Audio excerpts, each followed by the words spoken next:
Uno de nuestros invitados, el doctor Alejandro Martínez, tuvo un pequeño percance. Ojalá se pueda sumar a la mesa en el transcurso pero para, digamos, tratar de cumplir con los horarios y demás, y eventualmente no estén tan apretados los ponentes en su exposición, vamos a iniciar. Tenemos, o sea, dos muy buenos académicos y muy conocedores de la materia electoral. Vamos a arrancar con el maestro Hugo Concha, que lo vamos a presentar, pero por supuesto todo el mundo lo conoce ya acá, es de casa. Él es licenciado en Derecho por la Universidad Autónoma de México, tiene una maestría en Relaciones Internacionales por la Universidad de Johns Hopkins University y ha dado clases, por supuesto, en la UNAM, en el Instituto Tecnológico Autónomo de México, el ITAM, y en el CIDE, y ha combinado, creo, de manera muy interesante una carrera entre la academia, pero también como funcionario público, en muy buena medida justamente en instituciones relacionadas con temas electorales, como el instituto, o en su caso, en su momento, el Instituto Federal Electoral. Ha publicado en diversas revistas de divulgación, pero también de académicas, temas sobre reforma judicial, que es otra de sus líneas de investigación, sobre cuestiones de administración de justicia, constitucionales y, por supuesto, electoral. Entonces, pues Hugo, y es por supuesto el co-coordinador, uno de los co-coordinadores de este evento. Pues adelante, Hugo, por favor. Muchísimas gracias, Saúl. Pues me lanzo. Muchas gracias a todos ustedes por su atención de manera anticipada. La verdad es que me tocó hablar de un caso tan fascinante como complicado, centrado en una sentencia especial, la SUPRAP 35-2012, pero la verdad de las cosas es que es relativa al Partido Verde Ecologista de México y es importante ponerla en contexto. Ponerla en contexto me refiero tanto a cosas anteriores, antecedentes, si así los queremos llamar, como también a cosas que han pasado después de esta sentencia en lo particular. Es por múltiples razones y espero no exagerar que me atrevo a hacer un juego de palabras incluso con el título. El caso del Partido Verde Ecologista de México, el traje nuevo del emperador.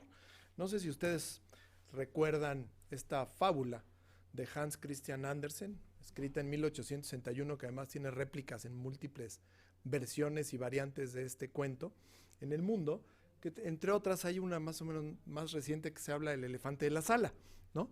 Este fenómeno que está presente, que todos lo vemos, que todos lo conocemos, pero nadie quiere señalarlo.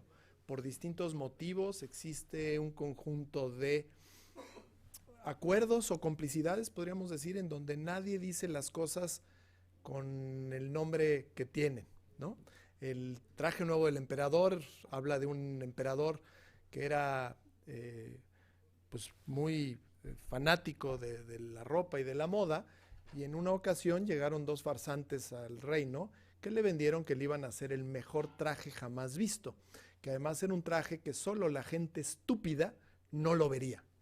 Y entonces, empezando por dos asesores del propio emperador y después seguido por el propio emperador, pues en realidad los farsantes no hicieron nada, pero nadie se atrevía a indicarlo. Y así un día salió desnudo el emperador a pasear por las calles, hasta que un niño pequeño grita, pero si está desnudo.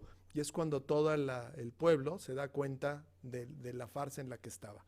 Utilizo este caso porque me parece que el fenómeno del Partido Verde Ecologista de México ha trastocado todo nuestro sistema democrático, por lo menos en el sistema electoral, ¿no? El analizar el caso, como dice ahí, de las sanciones que se le han impuesto al Partido Verde Ecologista, pone al descubierto fallas de tipo normativo, pone al descubierto las fallas que estamos viviendo, que ya en la presentación los dos directores de las instituciones participantes hablaban, fallas institucionales importantes, pero también me parece a mí que habla de fallas y complicidades por parte de los partidos y los candidatos, así como de los medios de comunicación y de la ciudadanía. Por lo que representa el Partido Verde Ecologista de México, es un tabú, y esto lo utilizo de un ensayo que está ahorita circulando en el último número de la revista Nexos de Héctor Aguilar Camín, un ensayo que se los recomiendo mucho, que se llama Nocturno de la democracia mexicana. Y habla justamente de que hay un tabú en nuestra democracia, que es no hablar mal de la misma. Me parece que, iba a decir tristemente, no sé si tristemente o no, voy a entrarle al tabú. Hay que entender, antes que otra cosa, ya lo que hoy en día creo que es el fenómeno del Partido Verde Ecologista de México, porque hablamos en México de partidos como si todos fueran iguales, de acuerdo a una caracterización formal, sin lugar a dudas, que tiene que ver con el papel legal que tienen y cómo se tienen. Pero el Partido Verde tiene características muy particulares. Es un partido ajustable. Y con esto quiero decir, pasó de ser en muy pocos años un partido casi inexistente, muy chiquito, de hecho batalló, surge en primer lugar en 1986, pero su registro lo va obteniendo hasta 1993, se le había condicionado, y pasó de ser un partido familiar a lo que es hoy un partido incluyente y flexible, que fue capaz de hacer alianzas con distintos partidos grandes que llegaron al poder.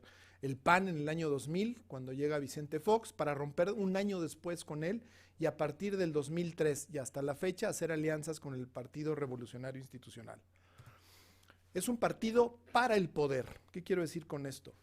Es una tipología nueva. Si uno analiza los autores clásicos que nos hablan de los partidos, o incluso algunas versiones más recientes cuando hablamos de los partidos históricos con ideologías muy definidas, los partidos de masas, los partidos de cuadros, hijo, la verdad de las cosas es que es muy complicado entender al Partido Verde con estas tipologías.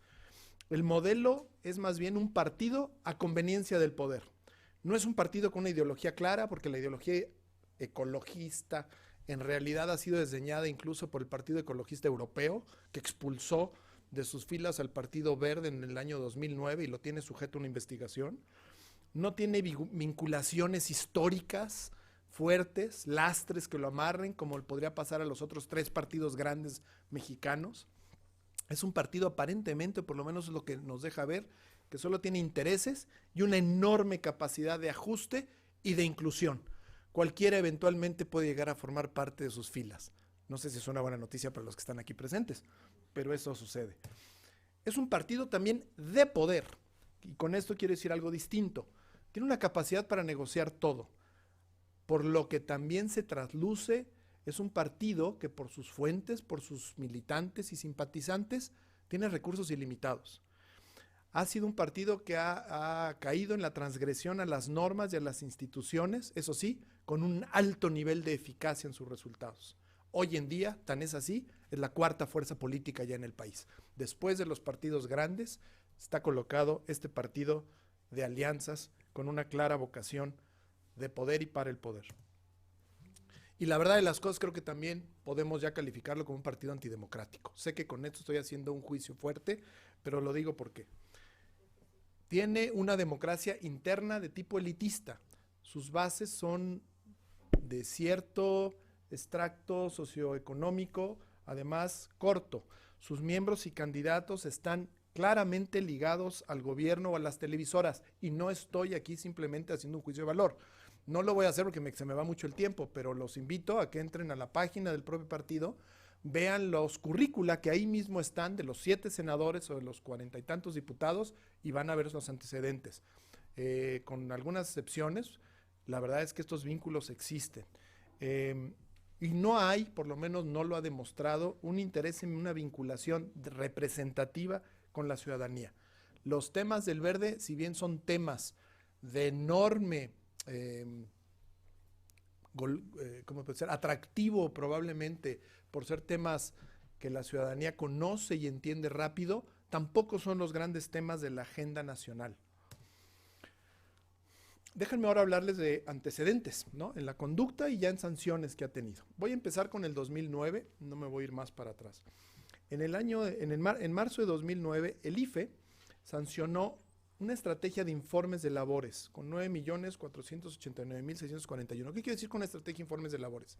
Ya en periodo electoral, en ese año, que como es marzo 2009, los legisladores del Partido Verde Ecologista hacían públicos sus informes de labores como una cosa que la ley permite. Pero esos informes de labores en realidad siempre iban muy de la mano y hacían mención, sacaban el emblema del partido y hacían mención a las distintas campañas que el propio partido político tenía. De ahí que el IFE lo sancionó por hacer una propaganda inadecuada, una propaganda electoral inadecuada. En mayo de ese año llega, por inconformidad, lleva este caso, esta sanción al Tribunal Electoral. en el SUPRAP 75-2009 y la Sala Superior la revoca. No se trataba, de acuerdo con criterios de la propia sala, de propaganda electoral formalmente hablando, sino sí eran informes de labores, fue lo que nos dijo el tribunal en ese entonces. En junio de 2009, en el periodo de prohibición de cualquier tipo de propaganda, en el periodo de veda, aparecieron 16 desplegados en periódicos nacionales, en el periódico Reforma y en el periódico Excelsior. El IFE sancionó en ese entonces con una multa de 2,5 millones de pesos. En septiembre de ese año, con el SUPRAP 225-2009, llegó el caso a la Sala Superior, la cual revocó para individualizar la sanción en 1 millón de pesos. Déjenme ahora sí entro al SUPRAP 35-2012, que si bien la fecha de 2012 habla del año, obviamente, en que este caso fue resuelto por el tribunal, la verdad es que también se trata de conductas que se presentaron en el 2009, pero tardarían estos 2 años, un poco más incluso, para ser resueltos por el propio tribunal. En junio del 2009, la revista Vértigo, a través de su empresa editora, contrató promocionales para sacar en radio y televisión distintos contenidos de la revista que tenían que ver, obviamente, con contenidos de tipo político electoral. Un primer grupo de promocionales salieron en Canal 7, en el Canal 13. 50 fueron contabilizados por la autoridad electoral en ese primer momento y 60 en el Canal 13. Un segundo grupo de promocionales, unas semanas después, llegó a contabilizar la autoridad, fueron 30 promocionales en el Canal 7, 32 en el Canal 13. Quiero aquí hacer un reconocimiento y agradecerle la ayuda, la información que me dio la doctora Fabiola Navarro, que está aquí, porque en un pequeño escrito que ella tenía con la narración de esto de ahí me ayudó mucho, si bien por supuesto me tuve que echar después, hablaré de ella, de la sentencia directamente donde viene toda esta información desplegada. El IFE sancionaría al partido por haberse beneficiado de esta propaganda, una responsabilidad que etiquetó con una figura que ya existe en la propia jurisprudencia del tribunal, por culpa indirecta, la llamada culpa invigilando, que si bien no es una responsabilidad directa, no lo hizo directamente el partido, es también atribuible a haber actuado, haber hecho algo para prevenir o para que esta conducta cesara y dejara de tener efectos. Al no hacerlo, se le responsabiliza de esta manera y en ese sentido se le sancionó con 3 millones de pesos. Justamente en el mismo periodo, en junio de 2009, en la otra televisora sucedió algo muy similar. La revista TV y Notas contrató promocionales, pero ahora en Televisa.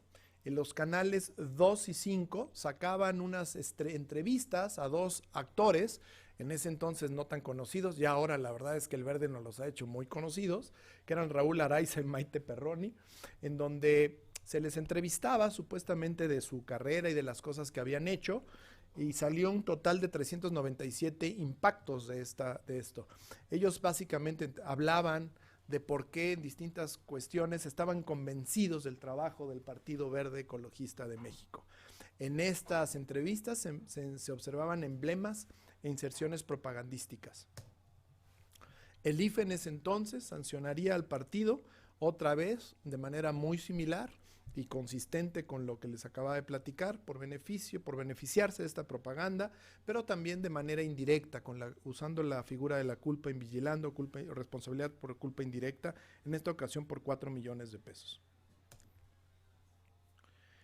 Raúl Araiza aparecería tan solo unos días después, o también en esas mismas fechas, en una telenovela que se llamaba Un gancho al corazón, en el Canal 2, en donde aparecía con una camiseta que decía Soy Verde, ¿no?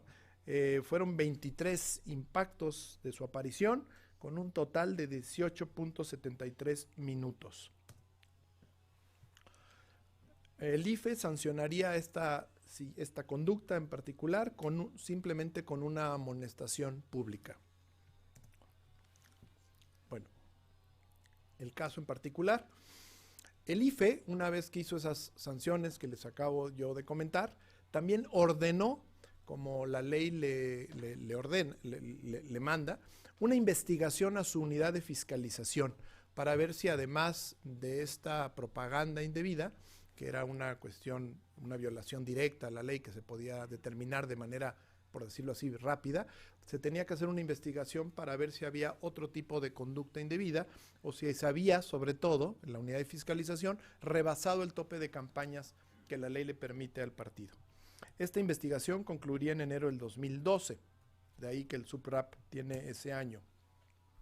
Y lo que básicamente contenía los acuerdos que serían votados en el Consejo General en esta investigación de la unidad de fiscalización es básicamente esto.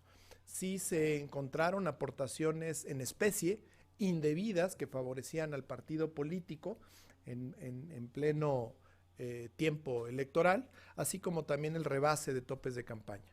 Por lo que tocaba a la revista Vértigo, se llegó a individualizar la sanción por un total de 12.278.142 pesos. Por lo que tocaba a lo que se había recibido o lo que se podía individualizar como aportación indebida y se sancionaba, un total de 105.622.541 pesos. Por lo que tocaba a la telenovela Un gancho en el corazón, la sanción se acababa individualizando en 39.700.017 pesos. Y en materia de rebase de tope de campaña, se estimaba una sanción por 17.480.489. Ahí con ajustes más o menos de cómo se van individualizando, el total de la sanción finalmente aprobada por el Consejo General estaba en un total de 175.914.303 pesos. Aquí es importante señalar que se le atribuía una responsabilidad directa al partido político, tal y como se establece en esos dos acuerdos del Consejo General, el 22 y el 23 del 2012. Por inconformidad llegará obviamente a este caso a la Sala Superior del Tribunal. Y básicamente pongo aquí simplemente una frase importante de la última parte de la sentencia, en donde se dice que la autoridad responsable incurre en violación al principio de congruencia, porque por la misma conducta, en un segundo procedimiento administrativo sancionador, atribuye otro tipo de responsabilidad, lo cual implica violación a este principio, lo que hace que la última resolución sea inconstitucional, razón por la cual lo procedente conforme a derecho es revocar la resolución controvertida en forma lisa y llana. ¿Qué quiero decir con esto? Se revocaron en el SUPRAP 35-2012 las dos resoluciones del Consejo General, así como las multas quedaron inexistentes. El quejoso, esto es importante porque en la sentencia obviamente, que ya hablaré de la forma de hacer sentencias también que tiene nuestro tribunal, pero en la sentencia se repiten los agravios que el quejoso había incluido. Básicamente son 5. Según el quejoso se actualizaba la caducidad, es decir, se habían dejado pasar los plazos para los cuales se podía llevar a cabo toda la investigación y finalmente imponer la sanción. En segundo lugar, se trataba de una cosa juzgada, tomando en cuenta los antecedentes por propaganda que les platiqué en un primer principio, en donde se había sancionado ya al partido por culpa invigilando, se estimaba que no se podía volver a sancionar al partido por la misma conducta, que era una cosa juzgada.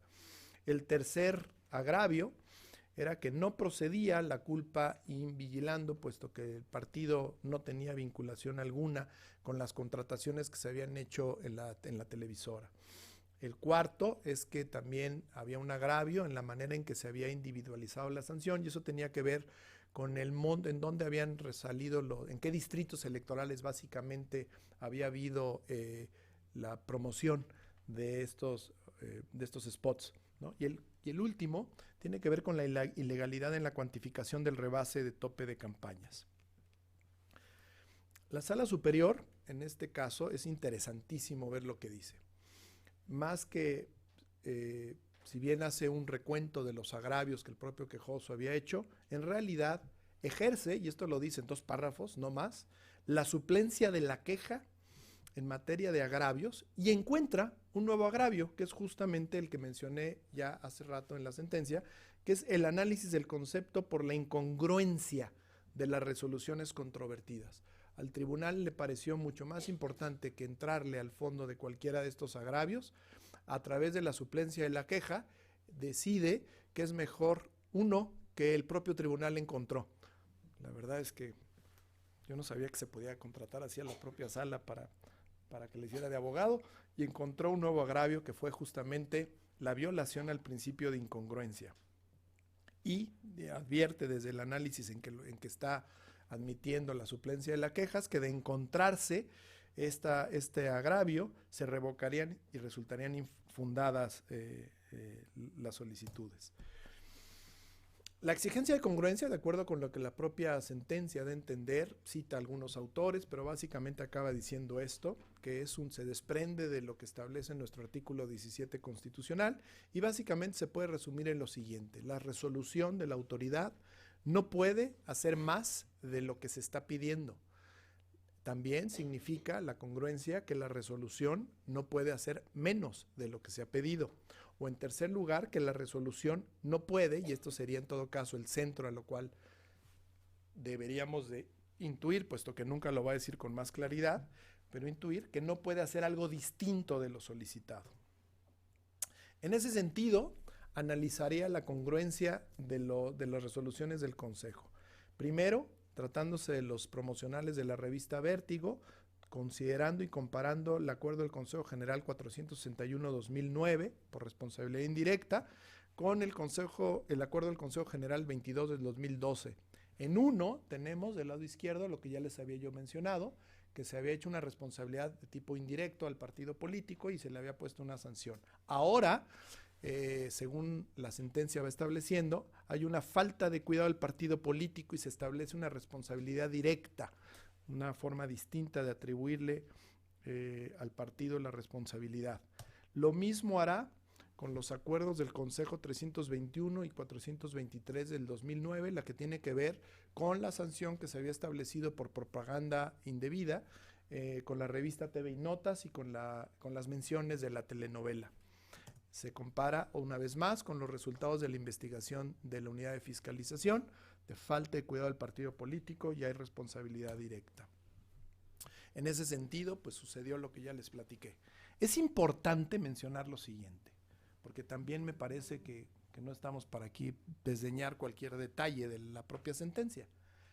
Después de 2 años en que se había tardado la Sala Superior en resolver este asunto, estando de vacaciones 2 de los magistrados de la Sala Superior, la noche anterior se distribuye el resolutivo, el cual sería aprobado por 4 votos de José Alejandro Luna Ramos, del magistrado Flavio Galván Rivera, el magistrado Manuel González Oropesa y el magistrado Pedro Esteban Penagos López.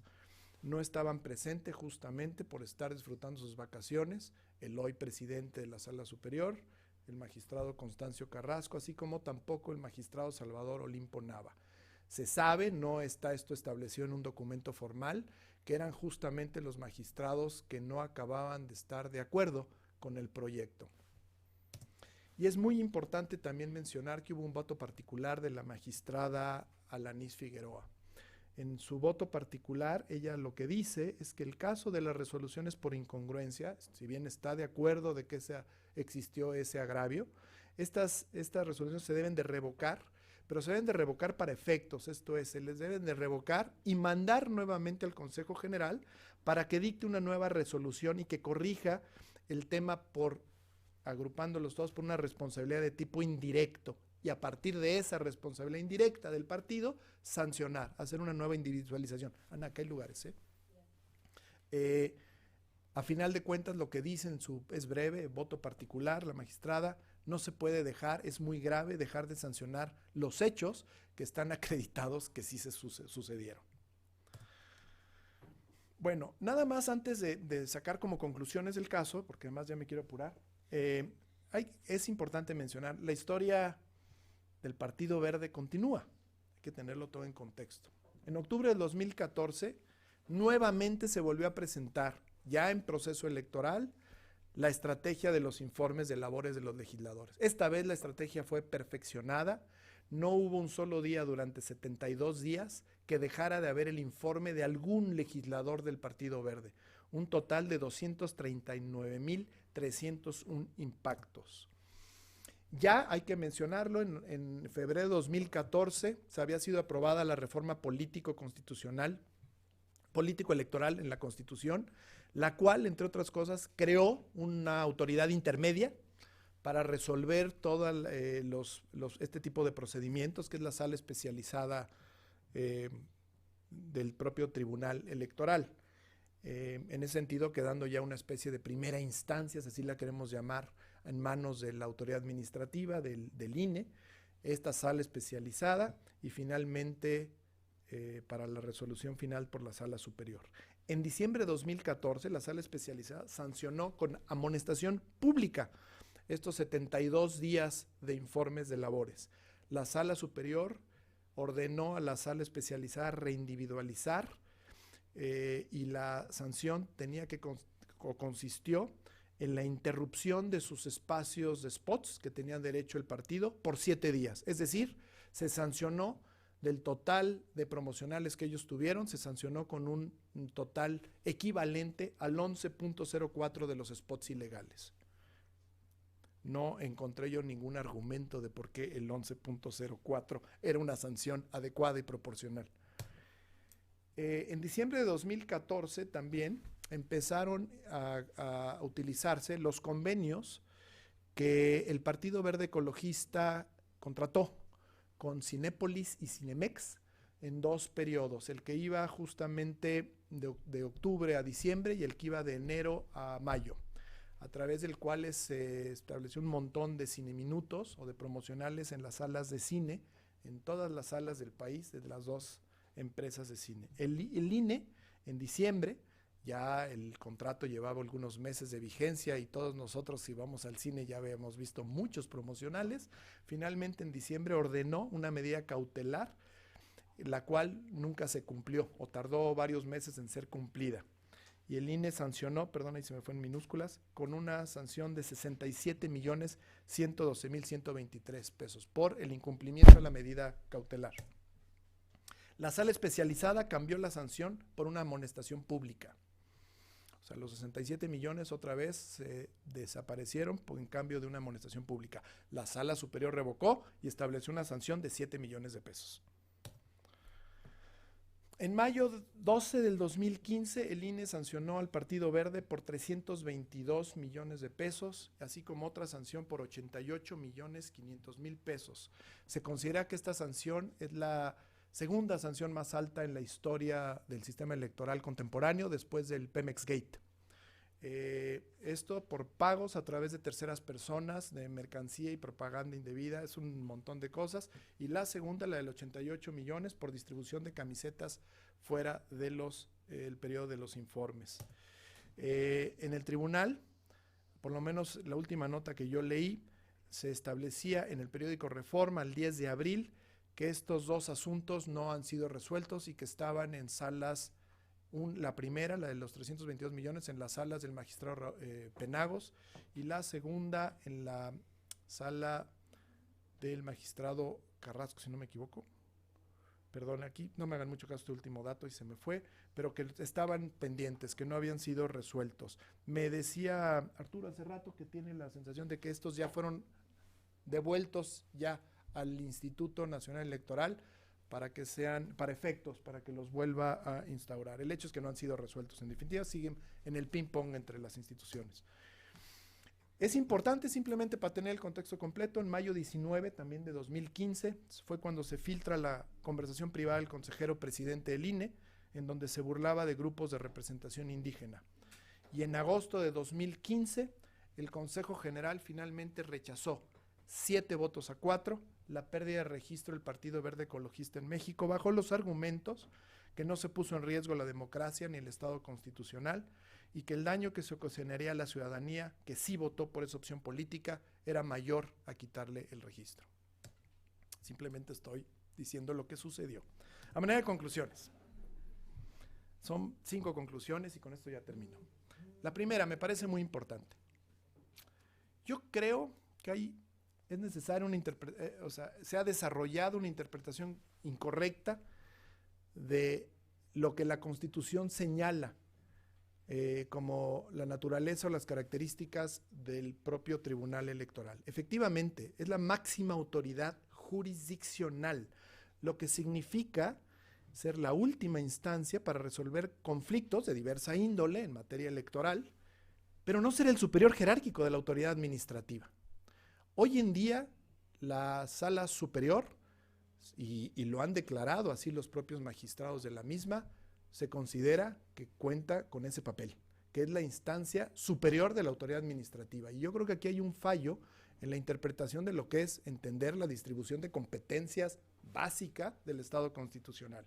Una cosa es ser la última instancia en la resolución de los conflictos. ¿Y esto en qué tiene que ver? ¿Por qué lo digo?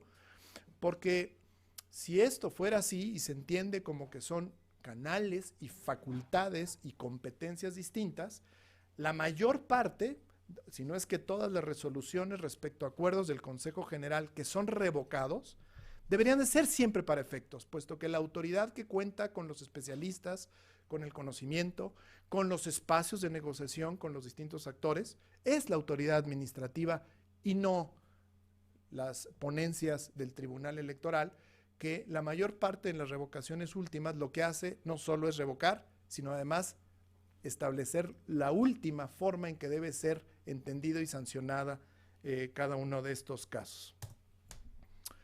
Me parece que una segunda conclusión es que también estamos en presencia de facultades un tanto obscuras, sujetas a interpretación o a esta mala distribución competencial. La autoridad administrativa no creo yo que es conveniente, o así nos lo arroja, entiendo que estoy hablando yo solo de un caso, pero ustedes a lo largo de este día van a ver más, no debe seguir actuando o ejerciendo funciones de tipo jurisdiccional. Me parece que esto nos está llevando también a este atolladero sin salida. Una tercera conclusión, pues a final del día, también a partir de lo que he mostrado, las decisiones del Tribunal Electoral son deficientes. Hay una argumentación insuficiente si esto simplemente en un análisis lógico, argumentativo, no existen muchas veces los argumentos para las conclusiones a las que llegan las sentencias del tribunal. Si ustedes analizan de manera muy particular de que son casi 570 fojas, llevo un ratito leerlas, pues se introduce, se repite lo que ya hizo los acuerdos del Consejo, las denuncias o las inconformidades del quejoso, hay una repetición hasta el cansancio de agravios, y sin embargo a la hora en que se hace el análisis de los mismos, en que el tribunal tiene que argumentar por qué está diciendo algo, pues básicamente fue lo que les conté, en donde se dice que hay que suplir el agravio correcto, se establece cuál es, se cita a 3 autores que explican lo que quiere decir la incongruencia para llegar a la conclusión. A mí francamente me parece que es totalmente insuficiente. Hay asimismo una inconsistencia, la misma inconsistencia que el tribunal está dictando para la autoridad administrativa, claramente, y en la historia que les acabo de platicar lo pudieron ustedes ver, hay una inconsistencia en las propias sentencias y resoluciones del tribunal en los mismos casos. Las sentencias cuentan, esto ya no es ninguna novedad, pero tenemos que volverlo a decir porque es una conclusión que salta, tienen un formalismo excesivo, que obscurecen, que no hacen sencillo entender lo que está haciendo la autoridad, o que a final del día es un velo para ejercer una discrecionalidad en base a factores exógenos a lo que es la propia aplicación del derecho. Y en ese sentido, pues podemos concluir también que hay una parcialidad en las resoluciones, ¿no? Si vemos la cantidad de recursos que le ahorraron en esta sentencia en particular o en estos casos al Partido Verde, pues bueno, son sus mejores amigos.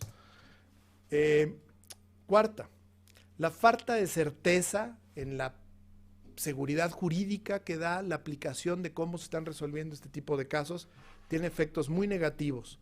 Lleva normalmente a la sobreregulación, tanto de la propia autoridad como también eventualmente por parte de nuestro legislador, o a final del día a la pérdida de credibilidad de la autoridad administrativa, 2 fenómenos que estamos viviendo.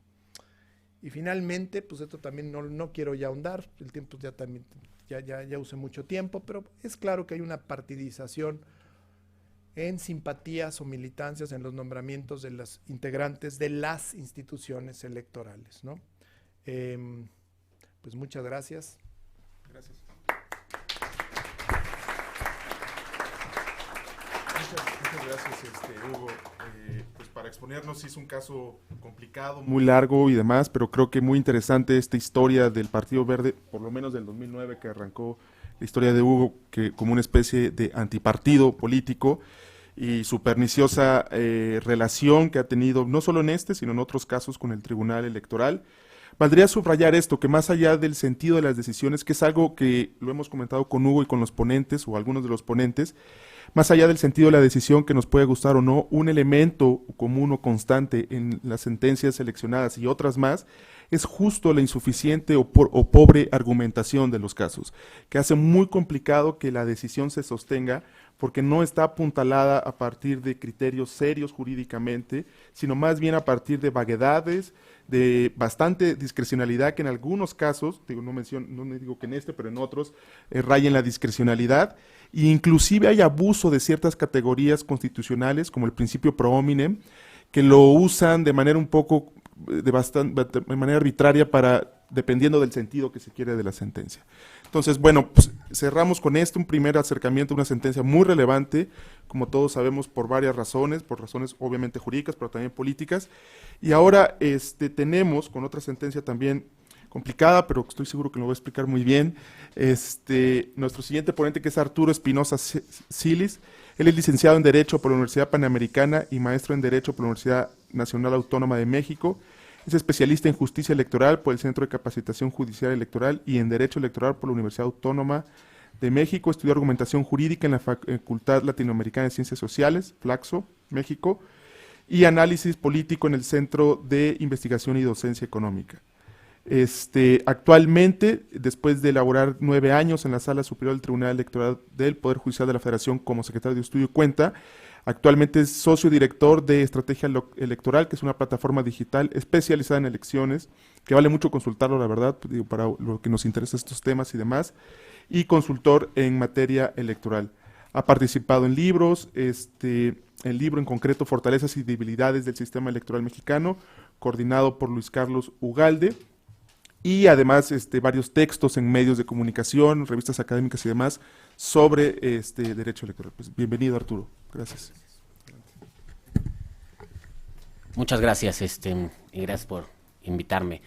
Yo quisiera empezar con una frase que es justamente del doctor Orozco y ex magistrado de la Sala Superior, que creo que define muy bien lo que tanto el doctor Pedro Salazar como Hugo Concha y el doctor López Ayllón dijeron, ¿no? Dice, el organismo administrativo electoral debe ejercer de manera autónoma, plena, responsable y vigorosa sus atribuciones, y su actuación solo excepcionalmente se puede corregir por un órgano jurisdiccional que ejerza un control de constitucionalidad, legalidad, así como de protección de los derechos político-electorales. Me gusta, la verdad, bastante la frase porque, como lo decía ahorita Hugo, creo que el Tribunal Electoral, la Sala Superior, no es el superior jerárquico de la Autoridad Administrativa Electoral, sino es un órgano jurisdiccional especializado que ejerce un control de legalidad, de constitucionalidad, que busca salvaguardar los derechos político-electorales, pero de manera excepcional. ¿Y por qué digo de manera excepcional? Porque creo que no todo es sujeto de impugnación en materia electoral. Hay ciertas cosas en las que, como decía Hugo, no solo el tribunal no tiene los suficientes elementos por ser un órgano jurisdiccional y no tener la combinación de elementos que tiene el INE, sino que muchas veces son muy técnicos y que vale la autoridad técnica que tiene todos los elementos para resolver es el Instituto Nacional Electoral. Digo, como ha pasado en muchos temas de radio y televisión, en temas de redistritación, en muchos acuerdos que requieren mucha información que únicamente compila y tiene el INE y la conoce a fondo porque tiene áreas que se dedican a estudiar, a trabajar, a atender estos temas, y otros en los que el tribunal pues, no cuenta con esa información, y de hecho allá adentro es muchas veces muy complicado entenderla porque son asuntos que llegan y solo se conocen una parte, ¿no? A partir de esto, yo explico un poco el caso que me tocó a mí analizar. Yo lo titulo El manto protector del financiamiento público. Así titulo lo que voy a escribir, y me refiero porque en 2015, con motivo de la fiscalización de los informes de campaña de los candidatos a diputados federales, el INE fiscalizó una enorme cantidad de campañas electorales locales y federales, pero en el informe de gastos de campaña, en el dictamen, sanciona a Morena por diferentes irregularidades, algunas de forma, algunas un poco más de fondo, pero con una cantidad más o menos de 8 millones de pesos. Son muchas las irregularidades que presenta, es un dictamen bastante amplio y va ahí dando cuenta de cada uno. Muchas veces no se presentaron con todos los detalles, se omitieron algunas pólizas o exhibir algunos gastos, detalles que siempre se consideran menores y va sancionando, va imponiendo la sanción. Pero en ese acuerdo el INE únicamente justifica que las multas se van a cobrar conforme a lo que establece el artículo 458, numeral 7 de la Ley de Instituciones y Procedimientos Electorales, que nada más lo leo textual, dice: las multas deberán ser pagadas en la Dirección Ejecutiva de Administración del Instituto si el infractor no cumple con su obligación. El Instituto dará vista a las autoridades hacendarias a efecto de que procedan a su cobro conforme a la legislación aplicable, y en el caso de los partidos políticos, el monto de las mismas se restará de sus administraciones de gasto ordinario conforme a lo que se determine en la resolución. A partir de esto ocurre en junio de 2015, el 20 de julio de 2015. A partir de esto, los partidos impugnan, viene una primera resolución del tribunal de la Sala Superior, que era la que le tocaba comentar a Alejandro Díez, es el RAP 277, en el que la Sala Superior revoca toda la fiscalización de gastos de campaña, y lo que dice en esencia es: la fiscalización la tienes que resolver al mismo tiempo que las quejas de fiscalización que presentaron los partidos políticos.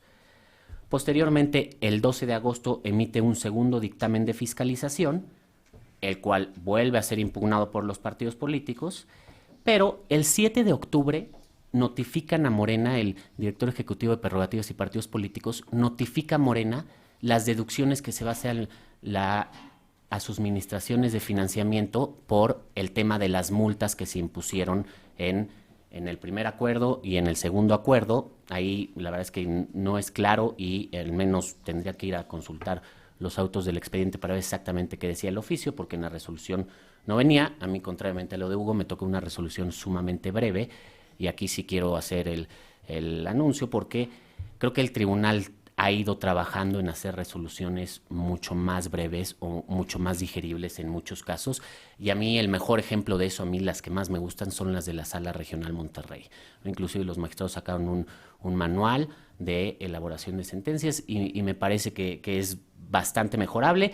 En la Sala Superior se ha trabajado un poco en eso, el problema es que cada ponencia tiene su propio estilo y no lo han logrado unificar, pero bueno, esto como un paréntesis. En este oficio les notifican y les dicen que les van a empezar las deducciones, y Morena impugna inmediatamente, y lo que dice es que le están haciendo un cobro inmediato de las multas, y que eso no se puede, que todavía está sujeto a lo que resuelva el tribunal. El tribunal resuelve primero lo relativo a la fiscalización el 14 de octubre, y el RAP 714 que me tocó a mí analizar lo resuelve hasta el 4 de noviembre.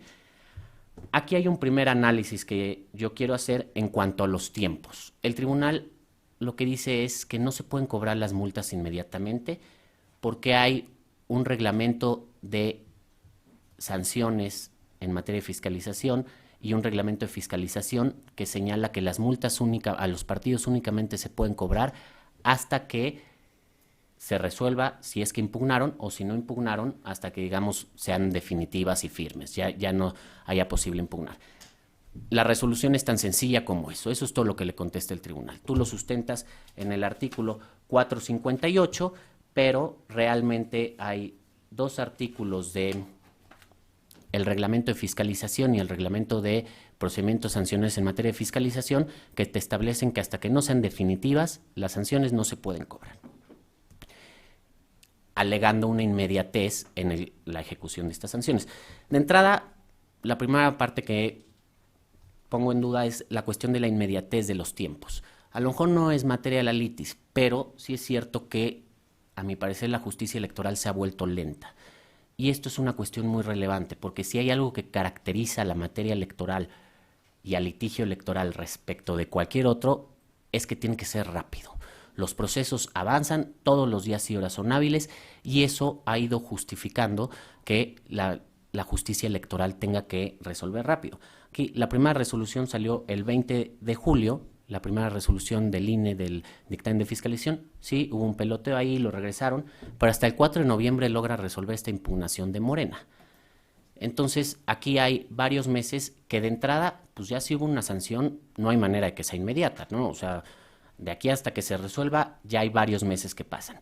Y esto además ha ido impactando en varios otros temas, porque justo parte de los criterios del tribunal han sido, a mi parecer, ir ampliando la cadena impugnativa en exceso. ¿Y a qué me refiero? Hoy una cadena impugnativa de un tema de derechos políticos empieza al interior del partido político. Y de ahí pasas a la justicia local. Y de ahí pasas a la sala regional. Eso ha sido desde hace mucho tiempo. Pero de ahí todavía pasas a la sala superior. ¿Por qué? Porque en ciertos criterios que lo que han buscado, o así lo justifica la sala superior, garantizar el acceso a la justicia, ha ido ampliando la cadena impugnativa de tal manera que sean 4 instancias, de tal manera que cuando el partido político no tiene una instancia, el criterio es genera la instancia, invéntala y resuelve en el partido político.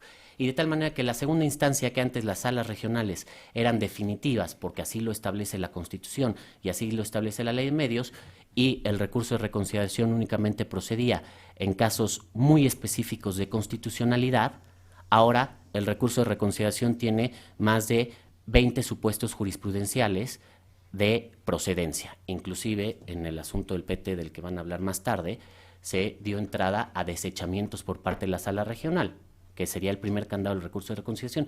Entonces, en este sentido, creo que aquí es algo que debe la sentencia que yo analicé muy ligeramente, pero en un análisis de la justicia electoral, los tiempos se han ampliado muchísimo. Ahora las cadenas impugnativas son definitivas, interminables, perdón. El tiempo que se tarda en resolver es mucho, y gran parte, por lo primero, regreso a la frase inicial que leí.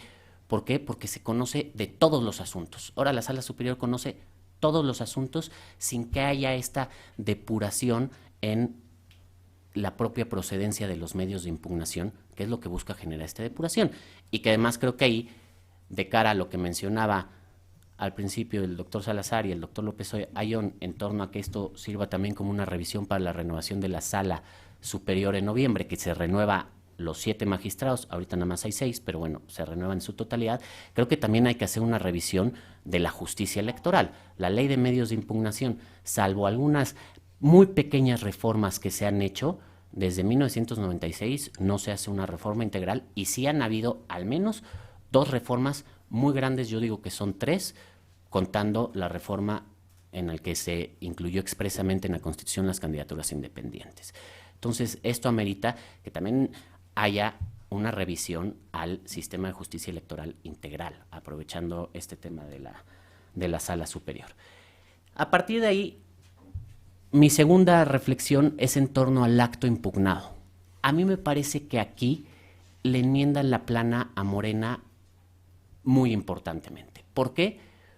Porque en donde se ordenó o se dejó ver, y en la discusión ante el Consejo General sí se mencionó que las multas se iban a cobrar inmediatamente, fue en la resolución del dictamen de fiscalización. Y aquí permiten que Morena impugne un oficio interno en el que el director ejecutivo de prerrogativas le notifica, como ocurre siempre, es algo, una cuestión administrativa dentro del INE, permiten que lo impugne, lo señalan como acto impugnado. De hecho, si vemos el proemio de la sentencia, como que lo tratan de enderezar un poco. Dicen que lo que se impugna es el acuerdo CG 771 respecto a las irregularidades encontradas en el dictamen consolidado de revisión de los informes de campaña. Si ese era el acto impugnado, es extemporáneo, totalmente extemporáneo. pero como lo cuadran a través del oficio del director ejecutivo de prerrogativas, pues ahí le enmienda la plana. O sea, de entrada esta resolución se debió de haber desechado, se debió haber dicho que el acto que realmente les paraba perjuicio era el acuerdo en el que el INE ordena cobrar inmediatamente las multas y no el oficio del director ejecutivo de prerrogativas. Ahí es un segundo momento en el que pues, todo lo estamos haciendo impugnable. Y esto no nada más pasa respecto de los propios oficios al interior del INE, pasa, por ejemplo, en el procedimiento especial sancionador en el que puedes impugnar el acto de emplazamiento y puedes impugnar cada uno de los actos procesales del procedimiento, y así en muchas instancias se ha vuelto una gran generación de impugnaciones por todo, ¿no? Y bueno, aquí también con lo que decía un poco Pedro Salazar, porque muchas veces lo importante son los números y decir que se han resuelto 130,000 juicios o 240,000 o los que sean, pero yo creo que hay que ir un poco más a la sustancia. Y esta cuestión también de cuál es el acto que realmente se impugna me parece muy relevante, porque hay una premisa de la que partía la integración anterior de la Sala Superior que me parece que la actual la ha ido borrando. Y esta premisa es que los partidos políticos son peritos en derecho electoral. Ellos conocen mejor que nadie el derecho electoral. ¿Por qué? Porque directa o indirectamente ellos hacen la ley. Porque directa o indirectamente ellos seleccionan a la autoridad electoral. Porque directa o indirectamente, aquí más directa, ellos son los pocos sujetos legitimados para interponer acciones de inconstitucionalidad, porque ellos están adentro de la autoridad electoral y forman parte de la autoridad administrativa electoral, y porque ellos tienen legitimación para impugnar todo, en el JRC, en el RAP, en el JDC, los ciudadanos no la tenemos. Entonces, toda esta situación hace que los partidos políticos sean peritos en la materia y que nadie deba de conocer mejor que ellos la materia. Entonces no hay esta cuestión como la que decía Hugo de pobres partidos, hay que suplencia de la queja y les inventamos el agravio, o hay que enmendarles el acto impugnado. Oye, si se te fue, si fue extemporáneo, fue extemporáneo. Si no impugnaste adecuadamente y tus impugnaciones no siguen una secuencia como deben de seguir la parte argumentativa, pues ni modo, tú eres el que debes de conocer, tú eres aparte el principal actor en esta materia, porque la mayoría de las reglas va dirigidas a ti, las debes de dominar. Y perdón, tan sí son peritos en la materia que el Partido Verde ha encontrado cualquier cantidad de lagunas que muchas veces trata de aprovechar. Entonces sí la conocen, nada más que cuando les conviene la conocen y cuando no les conviene no la conocen. Pero este criterio que a mí me parecía muy importante, esta más bien presunción de la que partía la integración anterior de la Sala Superior, que a mí me parecía muy importante y además de muy acertada, se ha ido diluyendo cada vez más en los criterios de la actual integración. Tanto que al día de hoy todo el tiempo es pobres partidos, hay que ayudarles. De hecho se habla de los derechos de los partidos políticos, los derechos fundamentales, los derechos... Hay muchas veces, a mí me parece, señores, no tienen derechos, tienen prerrogativas. O sea, el financiamiento público no es un derecho, es una prerrogativa. Los tiempos de radio y televisión no son un derecho, son una prerrogativa. O sea, hay muchas cosas en las que se ha ido dando la vuelta. Y cuando hacía el análisis de la sentencia decía, es que este tema de el financiamiento como radio y televisión lo han vuelto para los partidos políticos lo equivalente como el derecho a la vida para las personas, ¿no? Porque si se lo cortas ya presumen que no puede existir el partido político. Oye, es que justamente no es un derecho, es una prerrogativa. Y a partir de esto, construyen la sentencia, desde luego no hacen un solo argumento en torno a por qué se menciona o se da a entender que está impugnando el acuerdo o el dictamen de fiscalización, cuando realmente lo que está impugnando es el oficio de la Dirección Ejecutiva de Prerrogativas y Partidos Políticos, y por qué se justifica la procedencia en uno u en otro. O sea, si realmente el acto que le causaba perjuicio en el que se determinó cómo sería el cobro de las sanciones es el acuerdo inicial del INE. Yo entiendo que algunas cosas podrían ser discutibles y demás, pero creo que al menos en la sentencia hubiera meritado una pequeña argumentación en esto. Y a partir de entonces yo sostengo que hay un manto protector del financiamiento. ¿Por qué? Porque en todo esto lo que se ha ido haciendo es proteger. El financiamiento para los partidos políticos se ha vuelto intocable. Y lo digo respecto a varias cosas. De por sí ya la ley es bastante benéfica en el régimen de sanciones. ¿Por qué? Porque las sanciones son a plazos, para que se vaya pagando de poquito en poquito, y como ya lo demostré, nunca se cobran inmediatamente. O sea, o sea, ya, aunque tengas pérdida, tú impúgnale para que se tarden en cobrarla, ¿no? Y como dio cuenta ahorita Hugo, hay veces que el tribunal aplaza las resoluciones para justamente no afectar al partido político, como fue en el caso del Partido Verde que expuso Hugo. Justamente hubo un acuerdo en el que se decía, como estamos en campaña, porque se atravesó el proceso electoral, me parece que era el de 2009, 2012, que no me acuerdo cuál se atravesó, pero había un proceso local, se dijo que mediante un acuerdo que se iba a aplazar, y pues tomó 2 años resolver. Y aquí, pues, de que se emitió el primer dictamen y se le impuso la primera sanción a que se pudo cobrar, que fue después de noviembre, pues pasaron al menos 4 o 5 mesecitos. Entonces, el primer punto es, la ley ya es bastante benéfica. Segundo punto es, también no se ha querido tocar a los partidos políticos en las sanciones con el financiamiento de campaña. Nunca se le ha sancionado.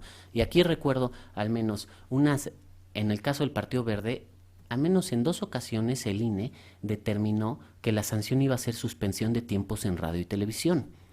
La primera vez fueron 3 días y el tribunal la cambió por una sanción ordinaria, 70 y tantos millones, pero por una sanción al financiamiento ordinario. O sea, de entrada ya ni siquiera iba a impactar en la campaña la conducta del Verde, ¿no? Que se había declarado ilegal, que justo se había dicho que había una sobreexposición, que se estaba promoviendo anticipadamente, y nunca, y bueno, ok, si no quieres los tiempos, que a mí esta cuestión de cuál es la sanción idónea se me hace muy subjetiva, y estos vaivenes que van entre el tribunal y el INE es que bájale la sanción, no, ya le bajaste mucho, súbele, y es la verdad algo muy, muy, muy subjetivo, y me parece que entra dentro de el ámbito discrecional que tiene la autoridad administrativa para imponer una sanción.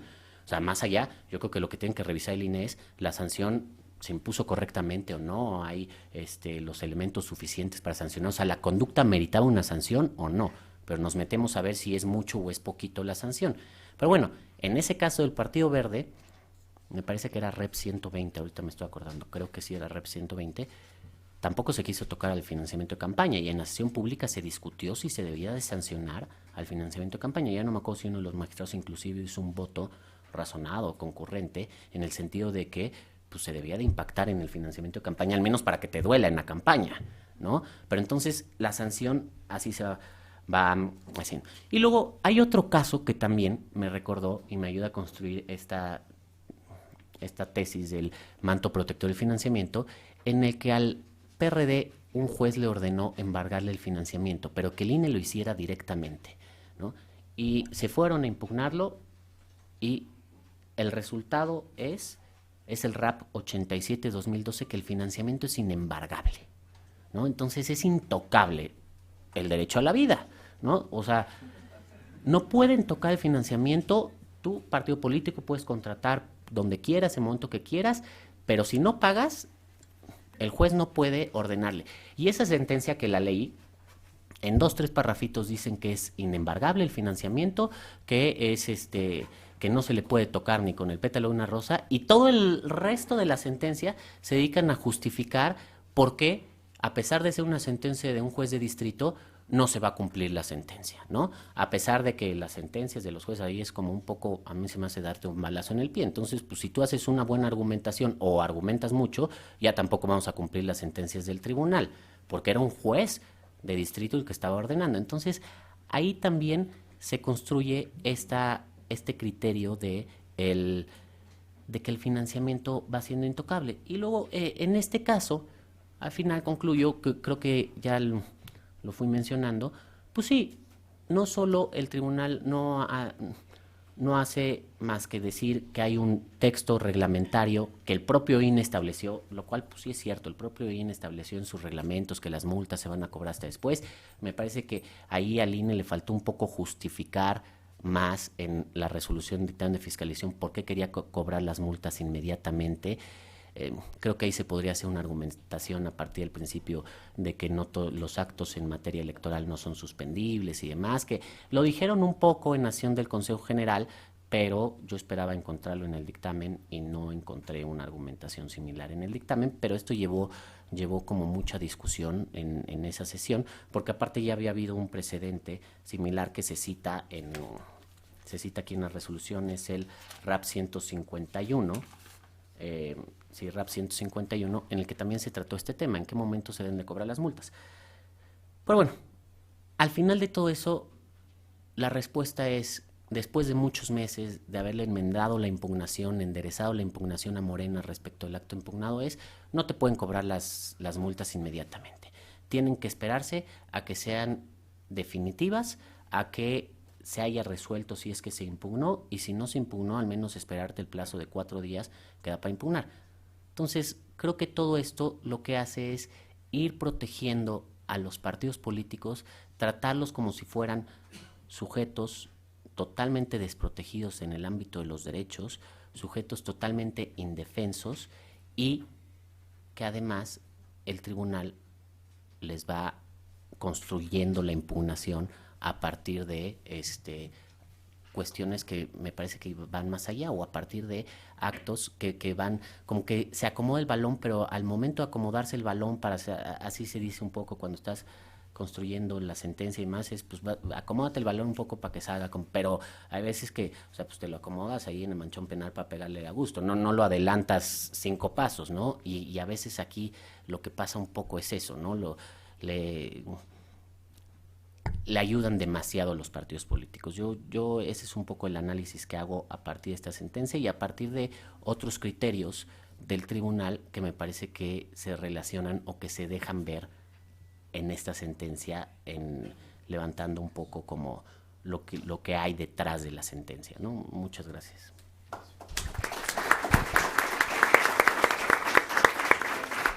Muchas gracias, Arturo. Digamos, un poco nada más para recapitular algunos, no todos, de los puntos más importantes. Creo que sí vale destacar este tema del recurso de reconsideración y cómo se ha utilizado para aglutinar mayor poder y casos en ese sentido por parte del Tribunal Electoral, la Sala Superior. También el papel de los partidos y el tema de la suplencia y la queja es muy relevante. Esto, en el caso que me tocó a mí, que platicaré en la tarde, es el Distrito 1 de Aguascalientes, que se anuló la elección de diputado federal. También hay un tema ahí de que el partido que impugna tenía enteramente errónea la brújula para atacar y lo corrige enteramente la Sala Superior. Digamos, un poco cuesta arriba el argumento de por qué lo corrige de esa manera.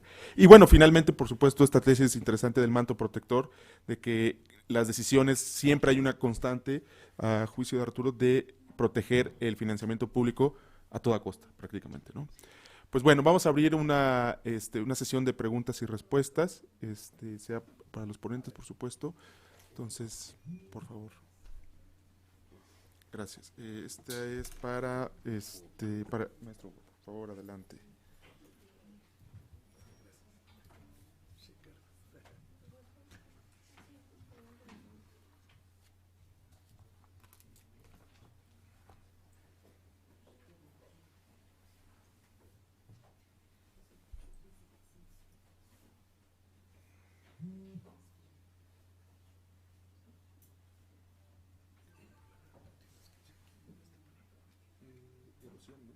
De legitimidad.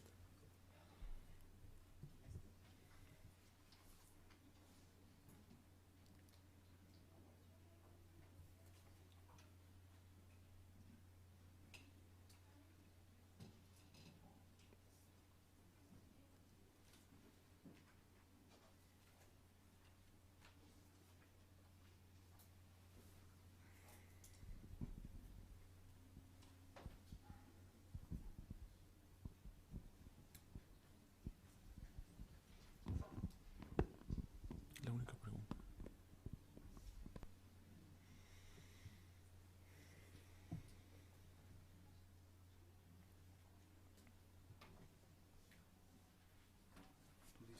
Adelante. Ya, perdón. Estaban esperando a mí. Yo estaba Sí, esperándolos a ellos. Perdón. Bueno, yo recibí una de mi querido amigo Ricardo Valero. Gracias, Ricardo. Y gracias por la felicitación. Dice Ricardo, siento raro tener que decir lo que tú dices, cuando en este ámbito siempre... Pues si tú quieres tú comentarlo. Bueno, para no perder el orden que han establecido. Dice Ricardo, Que hay un envilecimiento y pérdida de la confianza en la política, que hay una erosión de la legitimidad de las instituciones electorales, él dice de las dos, y de qué sirven las opiniones, acciones, a veces en forma de firmas, de las organizaciones sociales y de la sociedad civil, porque él ve que la consecuencia es la pérdida de la credibilidad y la confianza pública, de la legitimidad de la autoridad electoral, de las dos. Bueno, creo que en distintos momentos en claustro de investigadores hemos discutido este tipo de cosas. Sí, tratándolo de traer más al ámbito de lo que estamos hablando. Yo sí creo, pues, que se ha olvidado, particularmente en las últimas reformas constitucionales, se ha olvidado el elemento ciudadano que tan buenos réditos trajo al sistema electoral mexicano, particularmente en la reforma del 94 y luego la del 96 y la del 90, donde se estableció el sorteo aleatorio de los funcionarios de casilla. La verdad, ese elemento que siempre resultó tan bueno y que generaba coincidencias, las últimas reformas electorales, yo creo que político-electorales, las han olvidado, a pesar de las figuras de participación y de democracia directa, que tienen los techos tan altos que la verdad es casi, me atrevo a decir, como si no las tuviéramos. Entonces yo creo que hay un tema importante, ¿no? Yo sí observo un fenómeno de partidización de las instituciones electorales en las últimas reformas sobre aquel fenómeno que había sido de ciudadanización, y no por querer encumbrar a la ciudadanía como la fórmula pura, ni mucho menos, pero sí como una fórmula que había generado, creo que, mayores efectos de tipo positivo. Y simplemente acabaré yo diciendo otra cosa ante los argumentos esgrimidos de que lo que ha pasado, me vuelvo a meter en mi sentencia, que esto no puso en riesgo a la democracia en el Estado constitucional. Yo creo que es un enorme error. Poner en riesgo la equidad, como claramente el fenómeno, así lo voy a llamar, el fenómeno verde ecologista, ha puesto en riesgo la equidad, es poner en riesgo a la democracia. Una democracia sin equidad no es democracia, es una simulación. Y si no tenemos democracia, pues ¿en qué estado o qué régimen democrático constitucional vivimos? Entonces yo creo que ahí sí hay un tema. Y además otra cosa más. Si la propia ley de partidos políticos establece los causales de pérdida de registro de un partido, que no se alcanza el umbral que la Constitución señala, que es el 3%. Ese es el canal para la ciudadanía. Si la ciudadanía no quiere un partido, no le dará ese 3% al partido. Pero hay otro causal, y ese sí le toca y le corresponde, y es una obligación de la autoridad electoral ejercerlo, cuando se cometen violaciones sistemáticas y graves, ¿no? Y a mí me parece que eso, pues por lo menos en el caso del Partido Verde, por todo lo que representa, por todo lo que hay detrás, es el partido del gobierno, es el partido de las grandes televisoras, pues no se tocó. Se decidió dejarle pasar esta vez, y yo creo que con consecuencias y efectos muy lastimosos para la democracia en este momento. Lo que seguramente conllevará, vuelvo aquí a citar a Aguilar Camín en ese ensayo que mencionaba yo, pues otra vez a una reforma, y esta vez tendrá que ser una reforma casi de página en blanco, y volver a inventar qué conviene y a dónde queremos llegar, ¿no? Gracias, muchas gracias. Otra pregunta, comentario. Sí, doctora, por favor, adelante. A ver, un comentario que creo que es relevante para la sentencia que comentó Hugo, y es un comentario que creo que es relevante para la sentencia que comentó Hugo, la 35 del 2012, es que esta se resuelve en el Consejo General del IFE hasta 2012, porque el Consejo estaba incompleto. Sí, eso es lo que atora la resolución que se vaya desde el 2009 hasta el 2012, porque cuando se trató de resolver, habiendo nada más 6 consejeros, hubo un empate. Pero la resolución es del tribunal, María, la del 2012, o sea, no es el INE. Los acuerdos del Consejo también fueron 2012. Sí. Exacto. Sí. Pero ese tiempo que pasa entre 2009 de la queja y 2012 se explica por eso, y creo que es importante ponerlo en los antecedentes. Dado que el Consejo estuvo incompleto por poquito más de un año, y la verdad me acuerdo muy bien porque fue de las primeritas que me tocó resolver, o sea, llegamos y nos recibieron con ese. De hecho, la ley decía que se tenía que resolver al día siguiente de que se completara el consejo. Y pedimos tiempo, tanto Lorenzo Córdoba, Sergio García Ramírez y yo, para poder entender el asunto, porque no estaba sencillo, y por eso se resuelve los primeros días del 2012. La otra es una pregunta que me parece importante y no acabé de entender tu postura, Hugo. ¿En qué casos o en qué casos debería de resolver el tribunal en plena jurisdicción y en qué casos devolverlo? Mi impresión es que hay un abuso de la devolución de los casos al INE, y eso genera muchísima complejidad, vamos a llamarle así, muchísima complejidad política.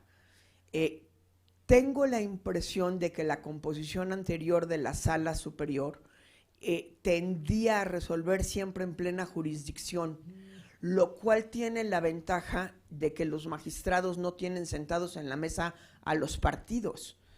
El estar devolviendo las cosas, hay casos que se devuelven hasta 4 y 5 veces. La verdad es que genera muchísima tensión, no solo entre el tribunal y el Consejo General, sino entre el Consejo General y los partidos. Mi impresión, y creo haberte entendido lo contrario, y puede ser por mi ignorancia, mi impresión es que mientras más resolvieran en plena jurisdicción, sería mejor. Creo que tú dijiste exactamente lo contrario, que normalmente siempre deberían de resolverlo. Desde luego, en el caso que tú comentaste, una de las cosas que más llamó la atención es que casi siempre devolvían, y en este caso con muy poca argumentación o casi sin ella, resuelven en plena jurisdicción, con lo cual evidentemente hay un beneficio al verde. Pero no sé si más bien deberían ellos de resolver siempre en plena jurisdicción, o me gustaría tratar de entender cuáles son los argumentos jurídicos para que lo mejor en términos institucionales sea la devolución. Es una muy buena pregunta y nada fácil de contestar, María. Lo que pasa es que, así, si uno toma un manojo de sentencias, me da la impresión, o por lo menos es una opinión que yo tengo, que de repente yo veo un tribunal, una sala superior, decidiendo cosas sobre las cuales no creo que tenga el conocimiento adecuado. Recuerdo, voy a citar una, en donde la sala superior consideraba que había un manejo inequitativo de los partidos en los manuales de capacitación, ¿no? Y decía exactamente cómo había que corregirlos, qué páginas había que quitarlas y qué gráficos había que quitarlos, cuando eran manuales hechos con pedagogos, gente que sabía de lo que estaba haciendo, ¿no? Y finalmente la ponencia del magistrado en cuestión, y después con los votos que asume, se meten a un conocimiento técnico y especializado, estoy citando ese ejemplo, de cosas que me parece que el tribunal ni siquiera tiene por qué conocer. Entonces, a mí el que el tribunal esté resolviendo, corrigiendo la plana a detalle de la autoridad que sí cuenta con los espacios, el conocimiento y la gente, me parece que ahí tenemos una desviación importante. Ahora, entiendo desde qué punto de vista lo estás viendo tú. Tú lo estás viendo como consejera que sufría la tensión, sí, que sufrías las tensiones políticas que genera el ping-pong entre las instituciones. Yo ahí entonces resumiría y diría lo siguiente: yo creo que entonces lo que hay es un vacío normativo. La ley tendría que decir muy claramente en qué supuestos se debería ejercer una jurisdicción plena y todos los demás supuestos en donde debería de revocarse, pero para efectos y regresarse a la autoridad administrativa, dependiendo, yo creo que, de la gravedad del monto, de la gravedad y del tipo de tema que se está tratando. Me parece que por ahí pudiera trabajarse algunos criterios. Yo creo que eso ayudaría. Y también poner un límite de devoluciones. Eso me parece que es otra cosa efecto. Porque al final del día es el mismo problema que resolvió últimamente la ley de amparo con el sobreabuso, perdón que utilice esa palabra, que existía con los amparos para efectos. Que los juicios normales se quedaban en suspenso permanentemente porque se abusaba en coyotaje de estar regresándolos para efecto una y otra y otra y nunca se resolvían. Entonces, ¿qué justicia es esa? Nunca llega a la sentencia final. Entonces, pero pues eso se puede resolver con criterios y con límites, creo yo. O sea, no creo que sea ni lo que yo había dicho anteriormente, ni lo que tú estás diciendo ahorita. Yo más bien, eso me lleva a pensar que es un vacío normativo lo que hay, ¿no? Que debería haber causales mucho más claras para y de qué manera poder hacer los regresos a la autoridad administrativa. Arturo, ¿quieres abonar algo? Es que en ese tema justamente es un poco, yo creo que también hay un vacío normativo. Yo creo que la ley de medios de impugnación debe de cerrar la procedencia en el RAP para algunas cosas y al tribunal no abrirlas. Por eso saqué el ejemplo del recurso de reconciliación, como lo ha hecho en el recurso de reconciliación. Y me vino ahorita a la mente un asunto que fue muy paradigmático en el 2015, el de las boletas electorales. Impugnan los logos de las boletas electorales porque nosotros estamos acostumbrados a que la mayoría de los logos son iguales. O sea, digo, el del PAN, el del PRD, todos son un cuadradito, pero ahora el de Morena es nada más en nombre y largo. Entonces los impugnan porque el de Morena está más largo y pues lo ven y dicen, pues sí, está más grande que los demás, pero el de Morena es nada más la palabra Morena. Y los magistrados dicen, no, todos los logos deben de ser iguales, cuando la ley dice que deben ser proporcionales, ¿no? Todos los logos deben de ser iguales. Entonces van a contar los milímetros y los centímetros y demás, regresan, hacen una nueva boleta y queda Morena de este tamañito, ¿no? Porque pues lo metieron en el mismo cuadrito que al PAN y que al PRD y demás. Inclusive hasta López Obrador salió en un anuncio que dijo, ya nos pusieron en chiquito. Pero bueno, regresa al tribunal y dicen los magistrados, no, sí está muy chiquito. Entonces vamos a regresar y quedó una cuestión, digo, no me acuerdo en milímetros y demás, pero quedó prácticamente la misma versión, a lo mejor 1 milímetro menos y más, pero creo que es un tema innecesario, o sea, no tienes por qué llegar a eso. Y en una cuestión de la boleta electoral que además urgía que se imprimiera y demás, creo que ahí es donde debes de, la ley, por eso decía que se debe de revisar la justicia electoral para hacer, no todo es impugnable, no todo puede ser impugnable, hay cosas que muy técnicas que hace el INE que el tribunal no entiende esa parte porque no tiene los elementos para hacerlo. Me acuerdo en los asuntos de radio y televisión llegaban tomos y tomos y tomos y tomos y tomos de cuestiones técnicas. De entrada, con el asunto del must carry, must offer, había que entender que era must carry, must offer. O sea, no había la más mínima noción de eso. Entonces, o sea, ese tipo de cosas que son tan técnicas, yo sí creo que la autoridad jurisdiccional está mucho más limitada para, o debe de estar más limitada para conocerla. Sí. A ver, una pregunta. Sí, buenas tardes. Buenos días. A mí me queda la duda porque sí, en efecto, a veces no tienen el conocimiento técnico, se ha complejizado tanto la materia electoral que sí resulta a veces imposible conocer todas las aristas del sistema. Ahora, lo que sí es cierto es que los magistrados tienen que revisarlo. O sea, ¿por qué? Porque es el facultado para poder revisar cada uno de los actos de la autoridad electoral. Ahora, a mí sí me preocupa, deberían de allegarse de elementos técnicos y demás. A mí me preocupa mucho ese ir y venir también de resoluciones. Creo que encarece muchísimo el sistema. Y me gustaría oír también una reflexión en el sentido de la importancia. Yo creo que es importantísimo reforzar los sistemas de justicia intrapartidista, sobre todo lo que va a rebotar en JDCs. Creo que el vacío es brutal y creo que le cuesta demasiado al sistema no exigirle a los partidos tener una justicia intrapartidista pues con un estándar mínimo. ¿Ambos? ¿Qué le vamos a decir a Ana? Pues tiene más experiencia que muchos de los que estamos aquí. No, totalmente de acuerdo, Ana. Lo que pasa es que yo creo, vuelvo a lo mismo, me imaginaría yo que puede haber temas que por su complejidad técnica se limitara, obviamente que lo revisara el tribunal y que se limitara a una devolución, ¿no? Y porque además lo que el tribunal tiene que ver es si hubo una violación a los principios o a la norma. A partir de eso, corrige las cosas. Entonces yo creo que lo que el tribunal tiene que decir, existe tal o cual violación y por lo tanto los resultados de esa violación que se materializan ya en cuestiones más prácticas, programas, actividades, acciones, corrige la autoridad administrativa. Si me la vuelves a enviar y la violación va a persistir, entonces sí te voy a sancionar, te lo voy a anular, te voy a decir yo cómo. ¿Me explico? Se puede poner límites a la devolución. Yo creo que eso sería muy importante. Y se podrían poner incentivos de forma tal que también el que el que le está apostando a la demora por devoluciones, a la demora que está haciendo esta cadena, ¿cómo la llamaste tú? Cadena impugnativa, que sea castigado, que sea sancionado, y muchas veces creo que ahí están los partidos. Es decir, que también el que no obtenga o el que no... O sea, yo creo que se pueden poner ciertos techos, el que a todas luces manda cosas de resolución un tanto obvia, que solo está haciendo perder recursos y tiempo, pues yo creo que ahí se puede sancionar. Sé que existe por ahí alguna facultad, cuando es muy obvio, ¿no? Exacto, pero creo que eso se podría ampliar para evitar ese ir y venir y abuso que se hace de los canales que deberían estar preocupados y concentrados en cosas muchísimo más amplias. Porque efectivamente, si todo está siendo impugnable, pues sí entiendo también que esto se vuelve el cuento de nunca acabar y que los ides y venires lo único que están haciendo es detener la justicia que nunca llega, o que cuando llega ya de nada sirve, ¿no? Que al final del día también esa es una de las cosas que están sucediendo.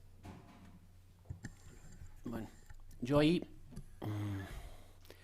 a ver, yo creo que de entrada el órgano jurisdiccional debe tener una autocontención. ¿A qué me refiero? En estas cuestiones técnicas, o sea, si la ley no te restringe la procedencia, tú tienes que decir, me voy a limitar a ver que se haya seguido el procedimiento estrictamente legal. ¿Quién tenía la facultad para proponerlo? ¿Se debía de aprobar en este plazo? ¿Quién era el órgano competente? Y ya, o sea, la parte técnica, pero esa es una cuestión de autocontención. En la parte de la cadena impugnativa, yo creo que es una de las revisiones más grandes que se tiene que hacer, porque para mí se me hace una cuestión de acceso a la justicia básica. O sea, para mí la justicia intrapartidal no funciona. ¿Por qué no funciona? Porque de entrada, si tú revisas los estatutos de los partidos políticos, encontrar cuál es el medio de impugnación que procede, en varios de ellos es de verdad una hazaña, ¿no? Entonces los tienes que buscar y ver cuál procede, porque son genéricos. Muchos de los casos no tienen medio de impugnación. Entonces el tribunal le ha dicho a un órgano que no está creado para eso, que cree el medio de impugnación. Entonces a lo mejor es una cuestión interna de elección de dirigencia y le dice al órgano que ve la selección de candidaturas que vea ese asunto, porque es el órgano jurisdiccional que existe. Me parece que eso es muy complicado.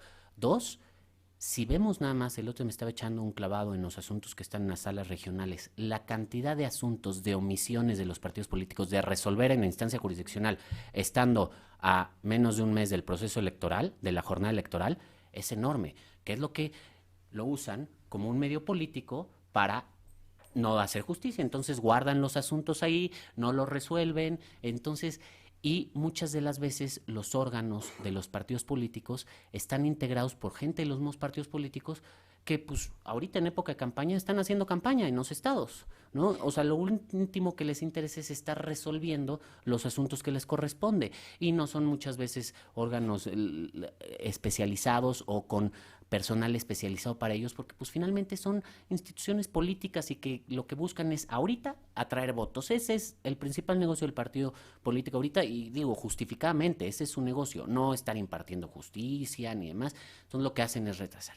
Y luego también el hecho de que ya de facto en la instancia federal haya permanentemente dos instancias, pues también lo hace larguísimo el proceso. Entonces, asuntos de designación de candidaturas que se resuelven, o de registro de candidaturas que se resuelven unos días antes de iniciar la campaña, los tienes que empezar a pelear muchas veces en la instancia partidista, porque ahí te mandan, es el criterio que ha tenido el tribunal a mandarte la instancia partidista, y de aquí a que te resuelve, o sea, nada más haciendo los tiempos como deberían de ser, que la mayoría de las instancias partidistas no tienen un tiempo para resolver, nada más te tardas en muchos de ellos 60 días.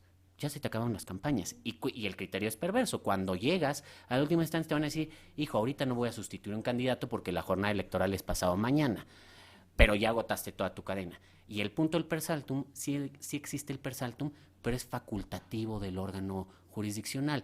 Entonces, cuando presentas el per saltum desde el principio, porque tú ya ves venir todo esto, lo primero que te dicen, no, faltan 60 días para la jornada electoral, agota toda la cadena impugnativa. Y el otro tema es que también son ya tantos los asuntos y como todo es impugnable y la ley se queda muy corta, en el tema de las competencias es otro tema que se tarda. Entonces, a veces presentas un asunto, no soy yo el competente, mándalo al órgano jurisdiccional local y el local dice, no, pues es el partido y lo manda al partido. Y al final todo para que llegue la sala superior y diga, no, pues el competente tampoco era el partido, va de regreso, si eras tú. Entonces también hay como todo un lío en eso y yo creo que esa parte de la cadena impugnativa, que yo así le denomino, en la ley tiene que ser revisado y, o sea, yo creo que un mayor acceso a la justicia no es más instancias, es que las instancias sean efectivas y creo que ese es uno de los temas que ahorita no está ocurriendo, las instancias no están siendo efectivas. ¿Hay tiempo todavía para más preguntas? Sí, por favor, adelante.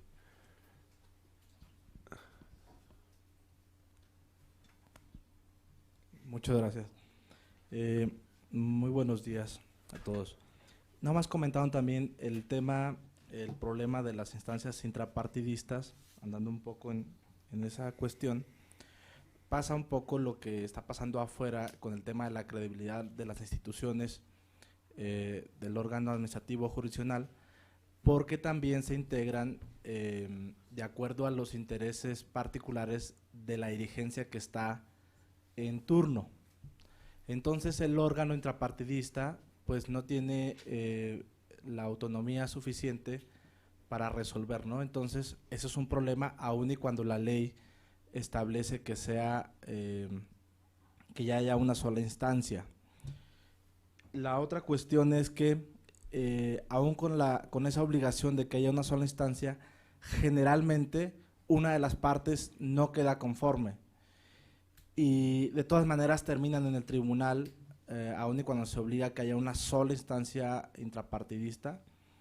Entonces eso también vuelve un problema, o si algún militante se va a vía per saltum por alguna cuestión, generalmente lo regresan a la instancia intrapartidista porque el militante ya más o menos sabe que a lo mejor le van a resolver en contra, porque sabe cómo está integrado el órgano y porque sabe cómo están resolviendo en ese tema específico. Entonces, un problema con esa cuestión es que no hay credibilidad de los propios militantes de cómo está integrado el órgano intrapartidista que resuelve, según desde mi punto de vista.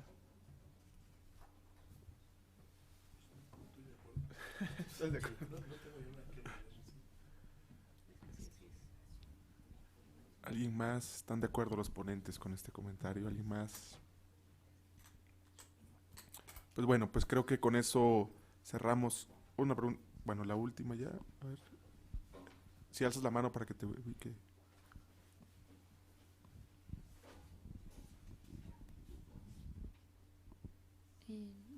Buenos días. Hablaron el doctor Hugo Concha habló respecto al poder que el poder que se le ha dado a la ciudadanía o la falta de poder que se le ha dado a la ciudadanía en estos temas y a la participación o falta de participación que se tiene. La pregunta va para ambos. ¿Qué opinan respecto a la postura de ciertos especialistas que en el fenómeno llamado por el mismo doctor Hugo al fenómeno verde, sea la misma ciudadanía que lo sancione por medio de quitarle su voto en las elecciones? Porque, esa es la pregunta en sí. No sé qué opinan, cualquiera de los dos. Un poco ya lo dije hace ratito, lo dije más sutil, porque no se trata aquí de meterse con lo que alguien dijo o no dijo. La verdad yo creo que la ley es bastante clara. La ley señala, lo decía yo, causales de pérdida de registro de un partido político y señala una claramente que le corresponde a la ciudadanía, que es el umbral que está en la Constitución. Si un partido político no logra, hoy en día es el 3%, antes era el 2%, si un partido político no logra ese 3%, automáticamente pierde su registro. Ahí está el canal para que la ciudadanía sea la que sanciona a un partido político mediante el sufragio. Sin embargo, existe otra causal, es el artículo 400 y pico de la Ley de Partidos Políticos. La siguiente causal, la inciso D, además me lo sé, es cuando el partido político ha llevado a cabo conductas de manera sistemática y permanentes en contra de la democracia, algo así dice la ley. Y la verdad esa sí es una causal que a mi juicio entra claramente al ámbito de la autoridad electoral. La autoridad electoral, desde que yo me acuerdo argumentos en ese sentido, la verdad siempre ha estado por no entrarle al tema tan espinoso y que además entiendo que lo vean con mucho resquemor, porque es abrir una puerta que la abres y quién sabe en dónde vas a terminar, de empezar a quitar registro a partidos políticos. Pero la verdad de las cosas es que vuelvo a lo mismo. Lo que ha acontecido con este fenómeno, pues sí es una cosa yo creo que muy grave, muy delicada, y que sí estamos viviendo ya los terribles efectos de lo mismo, ¿no? La manera en que se desprestigió en cosas que conocemos y en cosas probablemente que no son del conocimiento público, en que se desprestigió la autoridad electoral, no en balde está más bajo que nunca la credibilidad en la autoridad electoral, la manera en que se burló de la ley el partido, y además hizo de eso toda su estrategia muy exitosa fue cómo le doy la vuelta y cometo a la ley y cómo cometo actos ilícitos, pero cuya sanción son menores de lo que me va a producir beneficio, ¿no? Un análisis costo-beneficio ilegal, porque se basaba en la ilegalidad. Pues a mí me parece que esto sí es un fenómeno que había que parar, a como diera lugar y rápido, porque el incentivo creado es a todos los demás partidos chiquitos rentistas, y que tenemos muchos, es hacer exactamente lo mismo, estar buscando si esto no se cambia y si las sanciones siguen siendo menos costosas que los beneficios, pues el ejemplo se va a seguir. Yo creo que hoy en día tenemos enfrente las lecciones del fenómeno verde, y las lecciones las tenemos que aprovechar para beneficio de la democracia, es decir, ver todo lo que se hizo y tomar a partir de eso medidas consecuentes.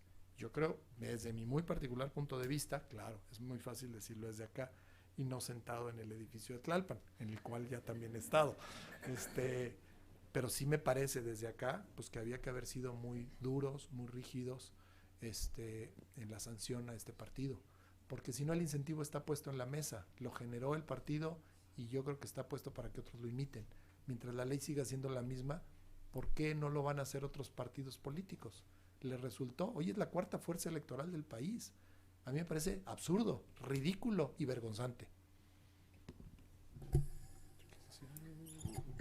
Nada más ahí diría algo brevemente. Creo que en cuanto a la facultad que tiene, yo soy más de la opinión de que es el ciudadano el que lo debe de castigar y que necesitamos ser una sociedad un poco más informadas en ese sentido. Si no nos gusta el Partido Verde, pues no votemos por el Partido Verde y simplemente yo soy un poco más de esa opinión.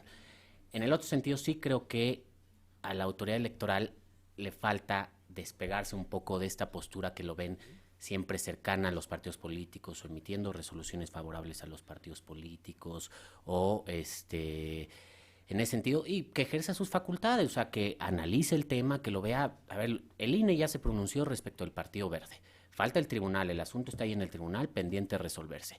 A mí me gustaría ver ahora que el INE se pronunciara respecto al Movimiento Ciudadano, las 2 veces que filtra el padrón, y que nadie se lo pida, que ellos solitos. A mí en lo personal se me hace más grave la conducta del Movimiento Ciudadano que la del Verde. La del Verde fue muy reiterada, pero el Movimiento Ciudadano ya van 2 veces que ventila el padrón y la información de todos, pero que lo haga solito.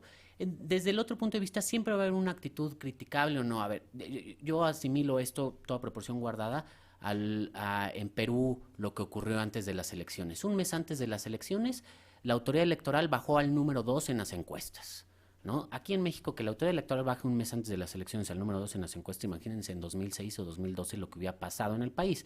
Pero ya lo hizo. Y gran parte dijo que estaba bien porque el señor se le acusó de entregar dinero en efectivo en la campaña, y eso es la sanción directa que establece la ley, es pierdes el registro como candidato. Y se comprobó, la sentencia se puede leer, a mí me parece que un poco cuestionable, pero se comprobó. Y las acusaciones fueron: ¿jugó a favor de la candidata que iba en primer lugar o realmente lo aplicó bien? La mitad y la mitad, como en todas las resoluciones que ocurren, ¿no? Unos dicen una cosa y otros dicen otra cosa. Hasta donde también, o sea, yo creo que eso es algo, la decisión que tome la autoridad electoral en estos casos siempre va a ser polémica y unos estaremos de acuerdo y otros no estaremos de acuerdo con esa decisión. Pero lo importante es que al menos se pronuncie y lo haga sustentadamente. Yo leí la resolución que estableció el INE y a mí me gustó, porque lo primero que marcó fue un parámetro para determinar qué amerita realmente quitar el registro. Hay quien no estuvo de acuerdo, pero me gustó y lo hizo a partir de otros casos internacionales, como en España el partido que financiaba al terrorismo y dijo, esto amerita quitar el registro. Y estableció otro caso, ya no me acuerdo si de Marruecos, de Túnez, dijo, esto amerita quitar el registro. A mí me gustó que estableció un parámetro, o sea, creo que hizo una buena resolución. Ahora hay que ver lo que va a hacer el tribunal, que ese asunto, pues bueno, algún día, o sea, está ahí pendiente de resolverse, ¿no? Pero de entrada sí soy de la opinión que pues, la autoridad tiene que ser valiente y pronunciarse, y en algunos casos no solo es cuando son evidentes, como lo que menciona el Movimiento Ciudadano, no esperar a que haya una petición masiva de los ciudadanos. Sí, adelante.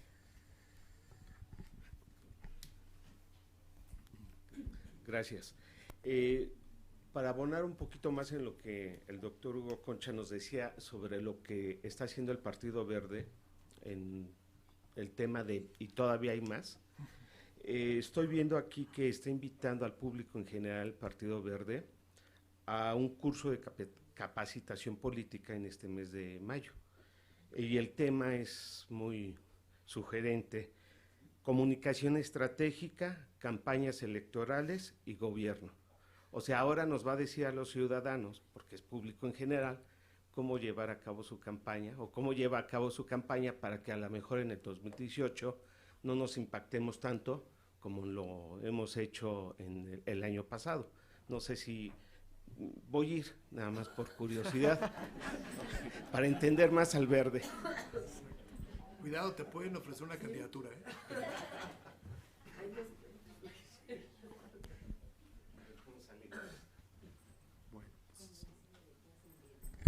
Allá atrás, desde hace rato ya había una... Gracias.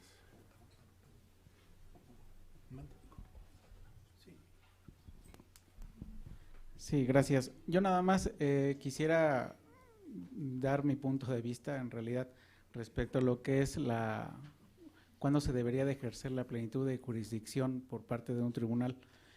Mi información es más con la integración anterior de la Sala Superior, no es que haya estado ahí, sino que ya tengo mucho tiempo en el derecho electoral. Y la cuestión era más legalista. Reconozco que hoy hay un abuso por parte de los jueces, hablando de jueces como los juzgadores, en el uso de esa plenitud de jurisdicción perfecta. Yo creo que como que no les gusta el asunto y dicen, ¿sabes qué? Regrésalo para efectos. Y hay rato ahí que venga más digerido y ya lo conozco sobre eso, ¿no? Sí, yo reconozco que hay sentencias que van más encaminadas a eso.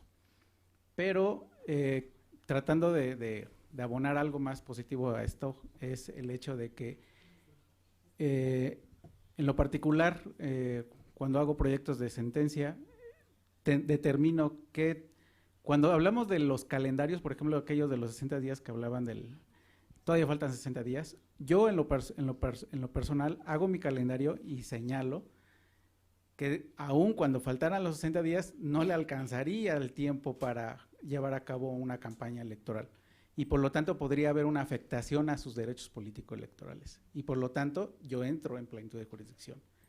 Sí, hay otra razón que es más, en este caso sería una cuestión de principios y otra cuestión debería de ser una cuestión de carácter procesal en el que la autoridad, y ahí es donde, por ejemplo, también digo que hay un exceso de parte de los juzgadores, en este caso la Sala Superior, cuando determina sanciones, le dice al tribunal, en este caso un tribunal local, cuál va a ser la sanción a imponer cuando el tribunal de la Sala Superior no es un tribunal de casación, es un tribunal revisor.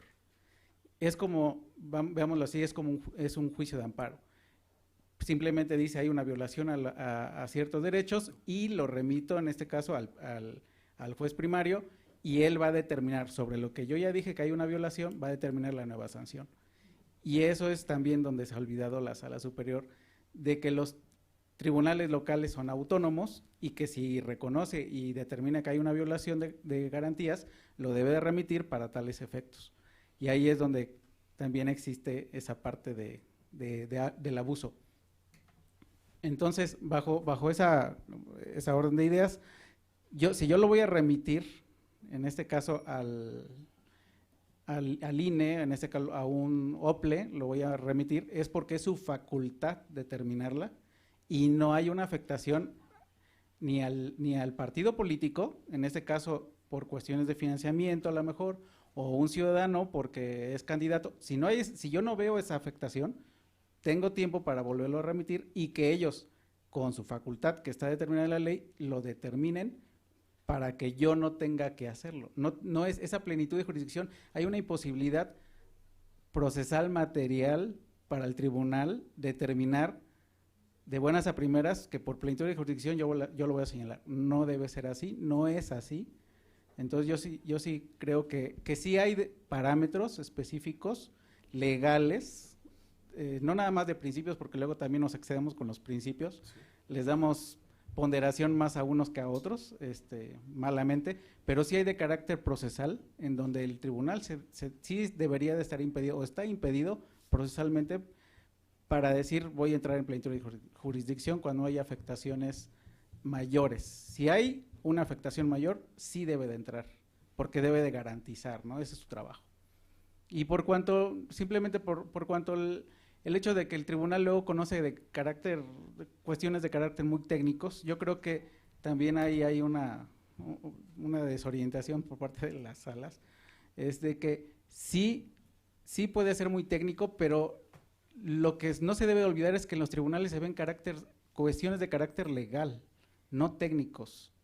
Lo técnico te lo dejo a ti, que es el que tú lo conoces. Yo te volvemos a lo mismo, te garantizo tu derecho o te reconozco tu derecho. Y por lo tanto, lo remito para que en ese término se ajuste lo que tendría que ajustarse en cuestiones más técnicas, pero no meterse en cuestiones técnicas. Ahí sí no considero que debe ser así. Gracias. Bueno, pues muchas gracias. Unos minutos de descanso y regresamos. Un anuncio, la próxima mesa del programa, la verdad es que siempre las prisas por tener los programas a tiempo son un poco injustos. Tiene un par de cambios. La próxima mesa nos va a hacer el enorme favor y honor de moderarla la doctora María Marván, investigadora de este instituto y coordinadora del área de Derecho Electoral, cosa que yo le agradezco personalmente. Gracias, María. Y en la mesa de las 16:30 horas, que es así me va a tocar a mí moderarla, vamos también a agregar el caso de David Monreal, el caso de Zacatecas muy reciente, y nos lo va a presentar la doctora Fabiola Navarro. Perdón, y el dónde está. Javier Angulo, que estaba en la mesa de las 16:30, entrará en la mesa de las 12:30. Ajustes en el camino, ustedes disculpen. Nos vemos en un ratito, tiempo si quieren para tomar algo. Muchas gracias.